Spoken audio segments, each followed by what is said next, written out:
আলহামদুলিল্লাহ সুম্মা আলহামদুলিল্লাহ। আল্লাহ পাক মদিনাতুল মুনাওয়ারার মধ্যে নিয়ে এসে জান্নাতুল মুআল্লার সামনে থেকে একটা ভিডিও করলাম।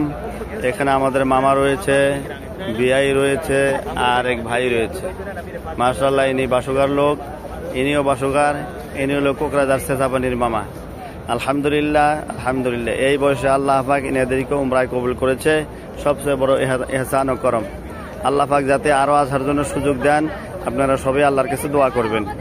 আমার মামা এই বয়োজ্যেষ্ঠ ব্যক্তি, অসুখ শরীর নিয়ে আল্লাহ পাক আল্লাহর মনোনীত জায়গায় আনছে। আল্লাহ ওনাকে কবুল করেছে, যার জন্য বাইতুল্লাহ শরীফ জিয়ারত করেছে। এখন মদিনাতুল মুনাওয়ারা থেকে এই ভিডিওটা করলাম। এই যে মসজিদে নববীর সামনে আল্লাহ নবীর রওজার নিকটেই দাঁড়িয়ে আমরা ভিডিওটা করেছি।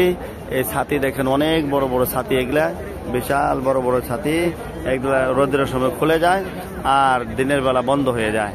আর এই যে দেওয়ালটা দেখতেছেন, যে উঁচা বহুত বড় দেওয়াল, এই যে ফাহাফা গ্রিল দেনেওয়ালা লোহার, এইটা হলো জান্নাতুল বাকি কবরস্থান। এখানে 10,000 অধিক সাহাবার কবর আছে। হযরত ফাতেমা জোহরা রাদিয়াল্লাহু তাআলা আনহাও এই কবরস্থানে শয়ন করেছে। আল্লাহ নবীর ছেলে মেয়ে সব এই কবরস্থানের মধ্যে আছে। আপনারা সবাই দোয়া রাখবেন। দেশ ও দেশের বাইরে যারা রয়েছেন, প্রত্যেকের জীবনে একবার হইলেও এই জায়গায় আসার তো চেষ্টা করবেন।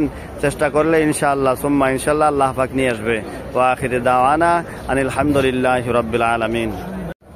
আলহামদুলিল্লাহ সুম্মা আলহামদুলিল্লাহ। আল্লাহ পাক মদিনাতুল মুনাওয়ারার মধ্যে নিয়ে এসে জান্নাতুল মুআল্লার সামনে থেকে একটা ভিডিও করলাম। এখানে আমাদের মামা রয়েছে, বিআই রয়েছে, আর এক ভাই রয়েছে। মাশাআল্লাহ, ইনি বাসুগার লোক, ইনিও বাসুগার, ইনি হলো কোকরাঝার সেসাপানির মামা। আলহামদুলিল্লাহ আলহামদুলিল্লাহ। এই বয়সে আল্লাহ পাক ইনাদেরকে উমরায় কবুল করেছে, সবচেয়ে বড় ইহসান ও করম। আল্লাহ পাক যাতে আরো আসার জন্য সুযোগ দেন, আপনারা সবাই আল্লাহর কাছে দোয়া করবেন।